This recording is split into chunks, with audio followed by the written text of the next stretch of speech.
நண்பர்கள் அனைவருக்கும் வணக்கம். நம்ம சொந்த வீட்ல இருந்தாலும் இல்ல வாடகை வீட்ல இருந்தாலும் அந்த வீட்ல ஏதோ ஒரு அமானுஷ்ய விஷயங்கள் இருக்கிற மாதிரி சில பேர் உணர்ந்திருப்பாங்க. யாரோ உங்களை கூப்பிடுற மாதிரியும் குழந்தை அழுற மாதிரியும் இரவுல உங்க குழந்தைங்க நிம்மதியா தூங்க விடாம இருக்கிறது, யாரோ உங்க பின்னாடி நிக்கிற மாதிரி, உங்க இயல்பான மனநிலையில நீங்க இல்லாம வேற ஒரு இடத்துல உங்களோட சிந்தனை இருக்கும். அந்த சமயம் யார் உங்ககிட்ட பேசினாலும் உங்களுக்கு காது கேட்காது.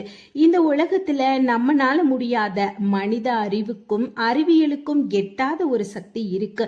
அது தெய்வ சக்தின்னு ஒரு நம்பிக்கையோட இறைவனை வணங்கி வாழ்றோம் அப்படின்னா அதுக்கு எதிரான தீய சக்தியும் இருக்கிறது உண்மைங்கிறத நாம ஏத்துக்கிட்டு தான் ஆகணும். ஆனா அதை பத்தி பயம் கொள்ள வேண்டாம். மிக எளிதான முறையில உங்க வீட்டிலேயே இந்த செயல்முறையை நீங்க செஞ்சு பார்க்கலாம். இதை வச்சே ஓரளவு தீய சக்தியை கணிக்க முடியும்.